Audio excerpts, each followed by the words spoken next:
மகிழ்ச்சியான நாள் சார். என்னன்னா இது வரைக்கும் தமிழ்நாட்டில் இருக்கக்கூடிய முருகன் சரங்கள் எல்லாமே நம்ம தனித்தனியாக பார்த்துருப்போம், தனித்தனியாக போயிருப்போம். பட் ஒட்டு மொத்தமாக ஒரு அறுபடை வீட்டையே நம்ம கண்ணு முன்னாடி கொண்டாந்து இங்கே அப்படியே வச்சிருக்காங்க. அது பார்க்கறதுக்கே ரொம்ப பெருமையாக இருக்குது, மகிழ்ச்சியாக இருக்குது. அதுவும் தமிழ் கடவுள் முருகன் இந்த விழாவுக்கு கலந்துக்கிறதுல நான் ரொம்ப பெருமைப்படுறேன். அதுவும் மக்களோட மக்களாக பாருங்கள், எவ்வளோ லட்சம் பேர் தினமும் அங்கே அப்படியே போய்கிட்டே இருக்காங்க. எனக்கு பார்க்கறதுக்கு பெருமையாக இருக்குது.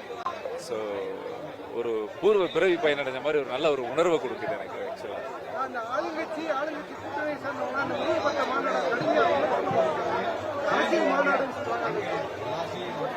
சார் இப்போ நீ அப்படின்னா சாமியே கும்பிட முடியாது சார். இங்கே நான் சொல்றது, இப்போ நம்ம ஒரு முருகர் மாநாடு நடக்குது, இல்ல ஒரு மாரியம்மனுக்கு ஒரு விசேஷம் நடக்கும், இல்ல தீமிதி விழா நடக்கும்.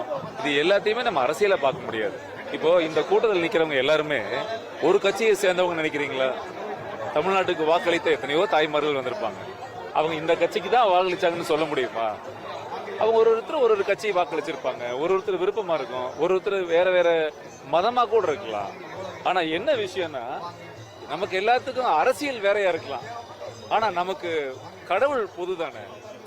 கடவுள் நமக்கு பொதுதானே. அந்த பொதுவான கடவுளை கும்பிடுறதுக்கு இவ்வளவு பேர் வந்திருக்கிறது தான் பெரிய இது. அதுக்கு இவங்க ஒரு அரசியல் வாக்கு வங்கிக்காக இது ஒரு ஆன்மீக மாநாடு இல்லை, இது ஒரு அரசியல் மாநாடுன்னு பேர் வைக்கிறதெல்லாம் ஒரு வேதனைக்குரிய விஷயம், ஒரு காமெடியான விஷயமா தான் நான் பார்க்கிறேன்.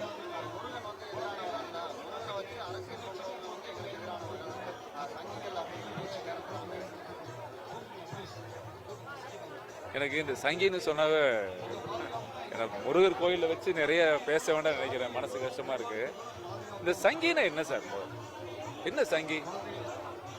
நீ இந்துக்களை சங்கின்னு சொல்றதுனால உனக்கு என்ன சந்தோஷம்? இது என்ன பெரிய சந்தோஷமா? இப்பதான் பார்த்தேன், எச் ராஜா என்ன சொல்லியிருந்தாரு, நான் மங்கின்னு சொல்லவான்னு சொல்லியிருந்தாரு. அப்ப வேணா நம்ம மங்கின்னு சொன்னா நல்லா இருக்குமா? அது என்ன ஒரு குணம்? அது எதுக்கு அப்படி ஒரு மனம்? இப்போ நம்ம யாரையாவது பார்த்து ஒரு அடையாளத்தை சொல்லியோ, ஒருத்தர் நிறத்தை சொல்லியோ, உருவத்தை வச்சோ, தலையில முடியலன்னோ நாம் ஏதாவது ஒரு வார்த்தை சொன்னோம்னா அவங்க மனசு எவ்வளவு கஷ்டப்படும்.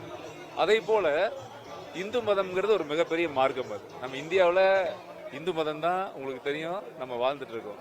ஸோ இந்த மதத்தை காயப்படுத்துறான்னு நினைச்சிட்டு இவங்க சொல்லக்கூடிய இந்த வார்த்தைகள் ரொம்ப கஷ்டமா இருந்தது. நான் கூட அந்த பேட்டியை பார்த்தேன். அவர் அப்படி சொல்லியிருக்க கூடாது. ஆக்சுவலா ஒரு இயக்குனர், அவருக்கு நல்ல பண்பானவர். எனக்கு அது எதுக்கு அப்படியெல்லாம் சொல்றாங்கன்னு தெரியல. இன்னொரு விஷயம் என்னன்னா, அவர் ஒரு மதத்தில் இருக்கார், எனக்கு நண்பர்கள் அந்த மதத்தில் நிறைய இருக்காங்க. நம்ம யாருமே அந்த மதத்துக்குள்ள போய் நம்ம கருத்து சொல்றது இல்லை.